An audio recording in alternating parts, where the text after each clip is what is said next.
Yo guys, we're back again with a Seth solo side quest. This is episode 3 of Seth solo side quest. Had the first one a few weeks back, then had another one probably last week that dropped, and now we're back again with a third episode. Obviously it's Seth from the Lonely Stoners podcast, but I'm not joined by Evan today. Like I said, it's just Seth riding solo for this one. I'm at home in the spot. We're on the PC this time, so you might hear some clicking. That's just the PC, just on the mouse, looking up different stuff. But I guess the first thing we're going to get into is something we haven't spoken about on the podcast, but a guy who has recently been getting cooked on social media, and that's football superstar Travis Hunter. Now, Travis Hunter, from what I see and from what I hear, is a pretty good American football player. I don't know too much about the game. I play a bit of Madden, but other than that, I'm not too familiar with Travis Hunter. But he's been going viral on the internet for wifing a hoe. Now, guys, we're in this situation. It's a tricky one, because as far as I know, he is married to her. But it's all coming out now that she was involved in a lot of different stuff, talking to a lot of different guys. A video vixen. She's one of these music video hoes that'd be twerking for, a few $100s in the music videos. So she's known for doing this. If I'm being honest, I don't think when Travis Hunter married her, I don't think he knew all this, or when he first met her, he didn't know all this. So fair play to him, but now you're finding this out. Dude's getting cooked on the internet, right? And he's saying like it's affecting his mental health. Bro, when I see shit like this, bro, guys like you need to book your ideas up, bro. Because what people are saying to you on the internet shouldn't be affecting your mental health. The fact that your girl is a hoe should be affecting your mental health, bro. But who am I, to judge? When with marriage, it's a tricky one as well, because he's a football player, so if he's not got a lot of money, his potential earning could be making a lot of money. So you don't want to divorce her and then give up that bag. But at the same time, bro, you're a man at the end of the day. Like, you can't be allowing yourself to get clowned on social media for a chick, And he's saying, the thing is with these guys, I don't know what it is, they just get like the wrong message from these things. Like, he's saying he's not going to break up with his girl because the internet wants him to. You don't break up with your girl because the internet wants you to, bro. You break up with your girl because she's a hoe. Like, what part do you not understand, G? It's that part, clearly, where he's just taking the wrong message from the lesson. He's learning the wrong lesson from this. Cooked guy, to be honest. I mean, fair play to him. He seems like a good player, like, from what I'm saying, but I don't know, man. I don't know how you can be wifing up a hoe and, to be fair, I don't think he knew she was a hoe at the time, but come on, man. You know now, and you got to act accordingly. Or you don't, and then you just continue to get clowned.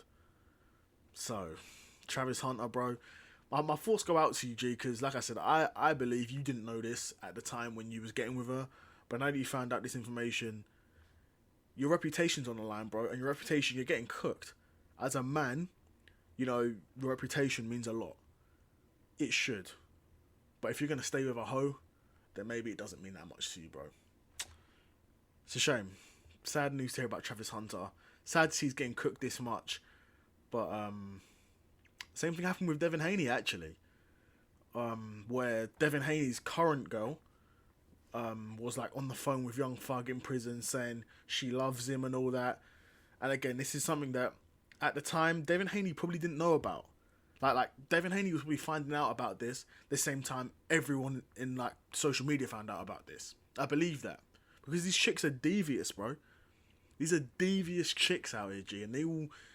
And to be fair to these chicks, they've got no reason to be like telling Devin Haney like, yeah, we're gonna go out, but there was a time when I was on phone call with Young Thug saying I loved him. Like, they're not gonna do that.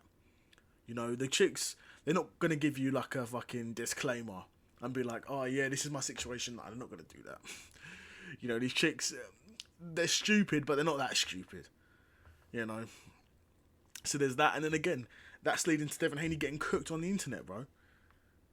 And as a man, your reputation means a lot. And you're sacrificing your reputation for these chicks, bro. So, And again, she said this. To be fair, the video was from before she met Devin Haney, but it's hard because, yeah, these things happened before they got with their current man, whether it be Travis Hunter or Devin Haney, which is one thing. Which, to be fair, considering the entire situation, is somewhat of a positive, because, I mean, if this was happening while they were going out, then absolutely cooked. But as a man, finding out your girl was an ex-hoe is nearly as bad as finding out she's currently a hoe. They're both bad situations to be in, and in both situations, the right thing to do is cut them off. Because once a hoe, always a hoe. And you get a girl, the same way you get a girl is the same way you lose a girl. Typically. But damn, bro. That's something for those guys to think about. Because I'm no relationship counsellor. Nor do I really care. So that's really up to them how they want to deal with their relationship. So who am I to judge? But also tonight we've got a AEW pay-per-view to completely change the subject on you guys. We've got an AEW pay-per-view which it's AEW's Worlds End, and to be fair, it looks like a pretty good card. But AEW never have problems putting on good cards. AEW pay-per-views, for the most part, are all pretty good. It's the week-to-week television. And to be fair, I would almost say the same thing for Raw. Not Raw, for WWE. WWE is a lot more watchable in terms of the week-to-week television. But, again, at the same time, I'm not watching WWE week-to-week. I'm not doing that. There's no chance I'm doing that. I'll watch the big pay-per-views because there'll be great cards. And there'll be great events. And they'll be entertaining. But yeah, back to AEW. So AEW Worlds End, that's tonight. And like I said, it's a pretty stacked card. And I know it's going to be an exciting one. We'll start off with what it looks like will be on the main card. It'll be the 2 Continental Classic semi-finals. So Will Ospreay v Kyle Fletcher. Now obviously Kyle Fletcher has already beaten Will Ospreay. And it looks like Kyle Fletcher is really a guy who AEW want to build. Which I like, to be honest. His promo when he was beefing with Will Ospreay and he shaved his hair off and was like, "I'm nothing out of you." That was crazy, bro. That was an intense promo. To be fair to Kyle Fletcher, that was an intense moment. And like I said, it's a type of moment that will really build a guy. It's one of those moments. So I wouldn't be surprised if Kyle Fletcher won this one as well. But at the same time, AEW will want to keep Will Ospreay legitimized as one of their big stars. But I'm going to go with Kyle Fletcher for this one. And then that'll mean Kyle Fletcher advancing to the final of the Continental Classic. And the semi-final will be Okada v Ricochet in the other semi-final. And I think Okada should win that one, leading to Fletcher v Okada in the finals. And, yeah. But we'll talk about Ricochet. Ricochet is a guy who's been getting cooked on social media because his promos are just so bad. I think early on in his career, his mic time was very limited, and now we know why. Rightfully so. This guy cannot cut a promo for love nor money, right? This guy, at best, you give this guy a one-liner. But if you think you're going to give this guy the mic and go out in the ring and say, okay, cut a 5-minute promo, there is not a chance on God's green earth that this will be a good promo. This guy's not got a clue when it comes to that, but it's kind of surprising because this guy's been performing in front of live crowds for years now. He's not a young guy to wrestling at all. And to be honest, in reality, at any level of wrestling, you should need to cut a promo. But unfortunately, the way the independents were and have been and still are, you can really just get by on, you can still just get by on your in-ring ability, which isn't a bad thing. I'm not going to pretend like that's a bad thing, but come on, bro. You need to be able to cut a promo. This is wrestling. This is entertainment. Come on, bro. That being said, Ricochet, it depends if you like that style of wrestling. That style of wrestling, for me, the ultra athletic, it's somewhat hit or miss for me. I know my guy Evan, who I normally do the podcast with, he really likes that style of wrestling. And I do enjoy it at times too, but when it's overdone, it's to the detriment. And Ricochet, in some ways, is the poster child for that. Ultra athletic, super scripted out. It's not always my cup of tea. It can be, and he definitely can pull off some amazing stunts in the ring, which super eye-catching and is what's kept him at the highest level in wrestling for a long time, right? But Okada's a guy who's, for me, I've really enjoyed his AEW run, where he's calling guys bitches and middle fingers and all that. I think it's so funny, because knowing how English isn't his first language as well, and he's just cussing these guys out, I do enjoy it. Plus Okada, even though, that's another thing with these AEW guys, a lot of these guys are not in very good shape. Considering these guys are supposed to be wrestlers, these guys are not in great shape. And Okada's one of those guys. I suppose maybe in Japan it's a bit different, where physique isn't that important, but Okada doesn't look that menacing at all. But in the ring, he gets the job done. And I think Okada will beat Ricochet, and I think the finals for the Continental Classic will be Kyle Fletcher and Okada. And to be honest, for that final, I can really see Kyle Fletcher winning it. I can see AEW wanting to make a new star out of him, because AEW needs stars, young stars. More importantly, they need young stars. I mean, what wrestling promotion doesn't need young stars, But needs young stars, and I think this would be a great opportunity in the Continental Classic to make Kyle Fletcher that star, put the Continental Championship on him, and see where they go from there. Then we've got the AEW International Championship, Powerhouse Hobbs v Kazuchika Takeshita. Both of these guys are guys I really like. I know nothing about their storyline. I thought they were both managed by that bald guy. What's his name? Does commentary as well. You guys know what I'm talking about. You guys who are listening to this vid know about AEW. The bald guy who used to manage both. Don Callis. Don Callis. I thought both these guys were managed by Don Callis. Maybe this is the storyline where they've been going with, where there's been a split. I have no clue. Like I said, I do not watch AEW weekly television. The AEW International Championship, it looks like Takeshita's the international champion, which fair play to him, because Takeshita has been a guy who I have really rated since he came into AEW. He came into AEW, wasn't winning a ton of matches, to be fair. Was not winning a ton of matches, but you can see in his performances, you can see by his size, his physicality, this guy's got something. He's got the minerals. If they book him right, he's got the minerals to do something special in this company. And it looks like they're realising that, where they've been putting him in what seems like more bigger feuds, put the international championship on him. I said it's a good look for Takeshita. But to be honest, I can see the exact same thing for Powerhouse Hobbs, where a guy with great minerals, great look, huge size, menacing. He's a former TNT champion. He's a former TNT champion. I don't know if he won it more than once, but former champion, guy who can put on a good match. Like I said, big guy. He's a big guy, bro. This is what you need in wrestling. You need guys that are physically and are visually they make a statement. You see a guy, you're like, bloody hell. I don't want my wrestlers to look like normal blokes off the road. Cough, cough, Adam Cole. To be honest, you need to look like a wrestler. You need to look jacked. You need to be big. You can't be walking around and I'm like, bro, you're short. You weigh less than me and you're shorter than me, and I'm supposed to think that you're going to be in a main event. You're going to be fighting for a world title, and you're what, 5'10".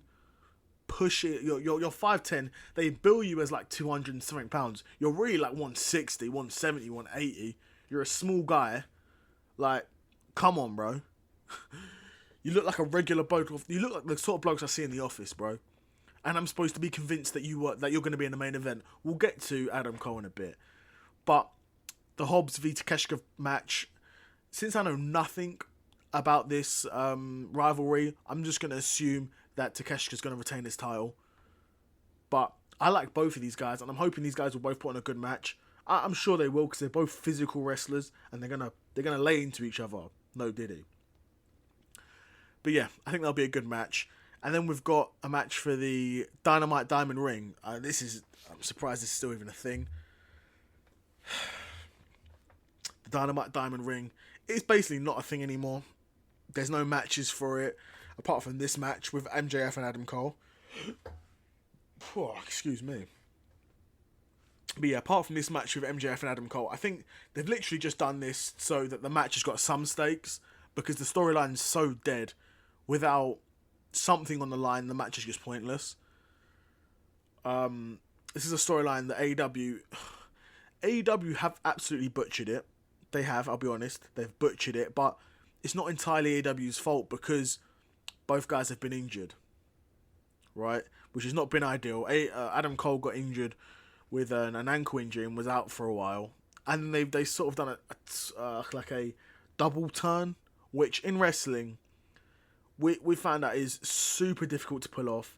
The last time it was done well, or the only time I can even remember it being done in WWE, I want to say it's well over a decade ago.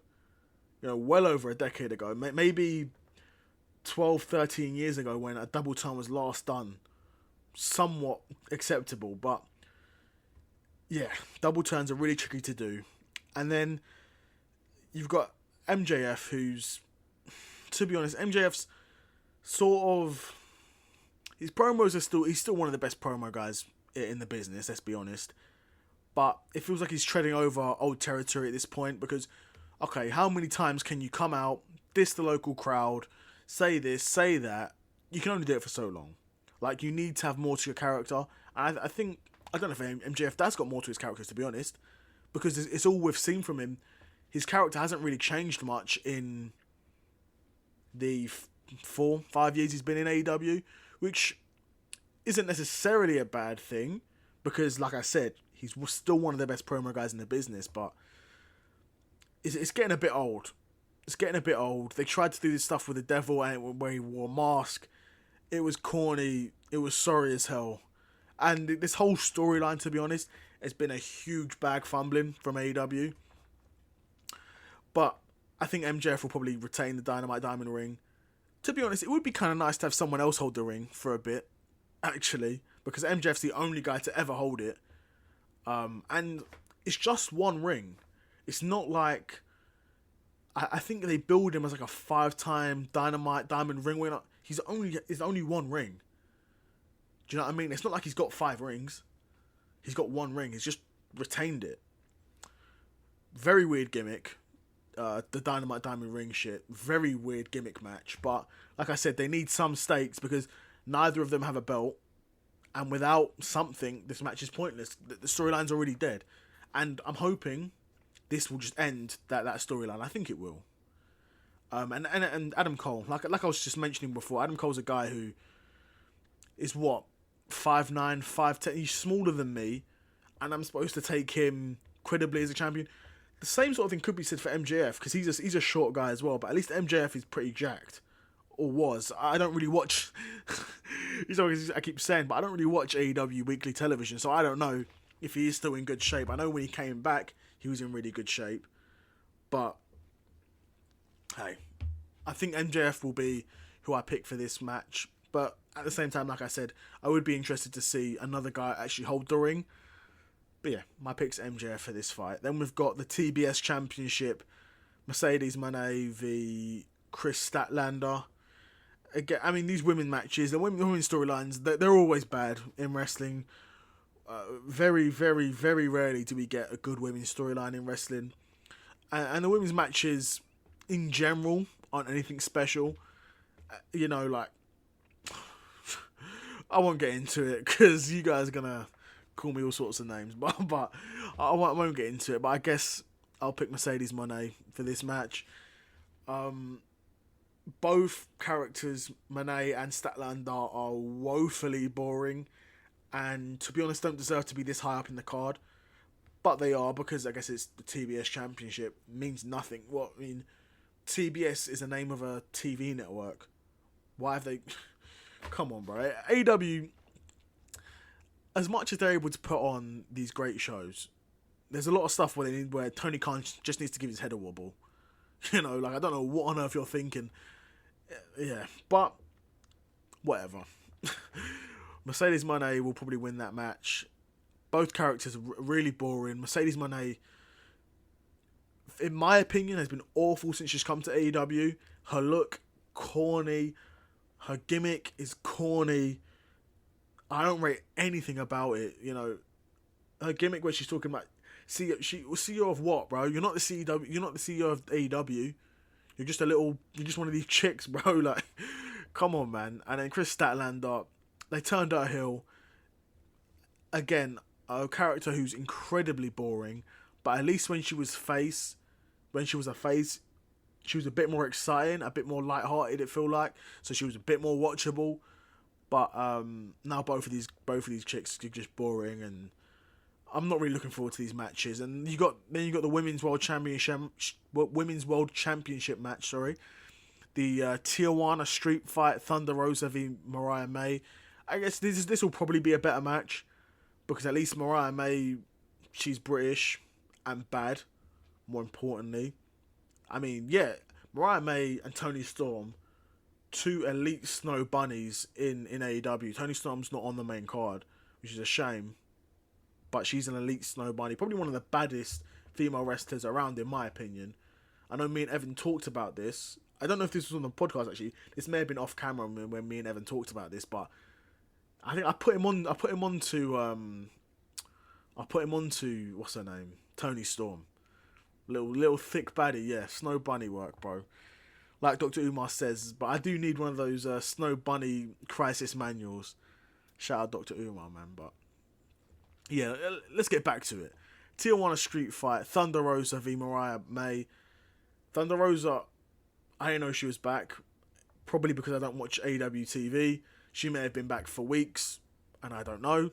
She may have been back for months. There's literally no way of me knowing because I'm not watching that shit. I am not sitting down and watching 2 hours of Dynamite and 2 hours of Collision.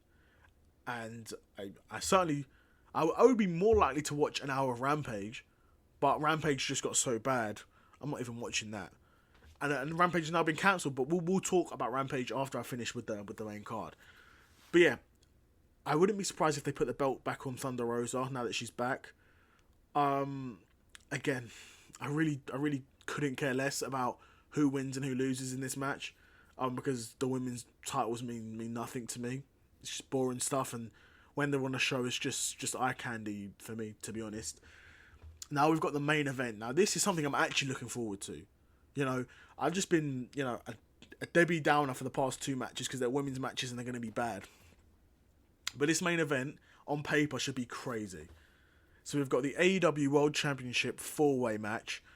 Jon Moxley, Hangman Adam Page, Orange Cassidy, and Switchblade Jay White.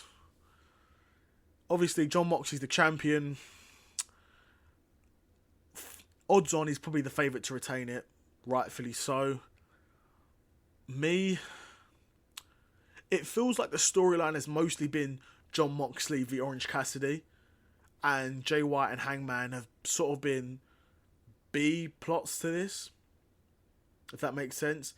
Again, take what I'm saying with a pinch of salt because I don't watch AEW TV.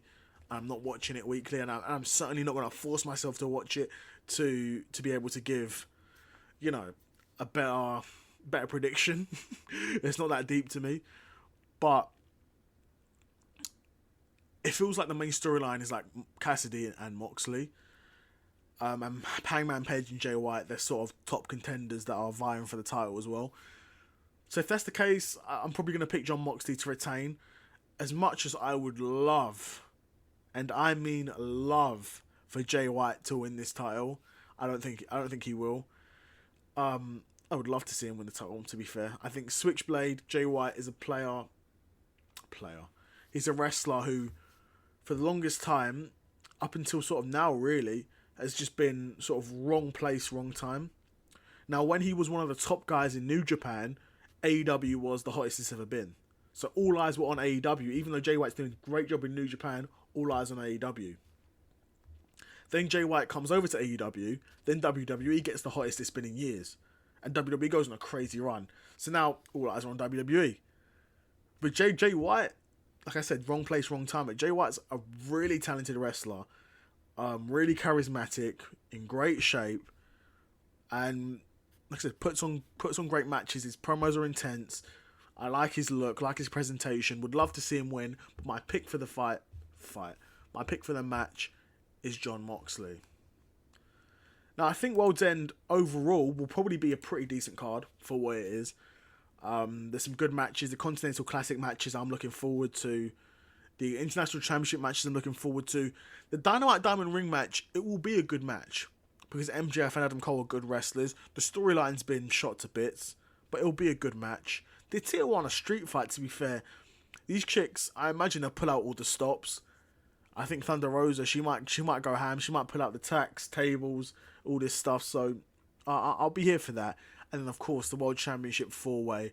I imagine you're going to have a lot of interference, I'd imagine. With Jon Moxley and the Death Riders, Orange Cassidy and the Conglomeration. What is it called? Excuse me. What's it called? The Conglomerate? Whatever. Some weird-ass name. Some, like, weird corporate name they gave to a group of faces. Terrible name, that is.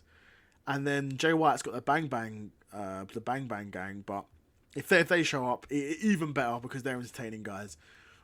Juice Robinson and the Guns. And Hangman Adam Page has got no one. That kind of makes Hangman a sleeper for this, though. Because, again, another guy. I mean, all four of these guys I'd love to see with the championship. Orange Cassidy, I wouldn't want to see him with the belt yet. Because I think Orange Cassidy, they've got a great opportunity to do like a underdog story with him. But I don't know if they'll ever actually get around to it because he's already been beaten up and beaten down and lost multiple chances for the AEW World Championship at this point. So I don't know, how they're going to do that. But there's that potential for Orange Cassidy for sure. But I think Orange Cassidy, I'd be surprised if he wins the title. My pick would be Moxley or Jay White. But in reality, it's Moxley who's going to win the championship. But that's AEW Worlds End. I'd be curious to know what you guys think of this card and what you think of the event after the fact. But yeah, it's going to be some good matches on here. And AEW very rarely do AEW sort of fumble. You know what I mean? When it comes to these big events. They are pretty good at delivering as much as they can. But yeah, that's going to be it from me. It's been Seth's Solo Side Quest, episode 3 now. And that's it from me, and I'm out.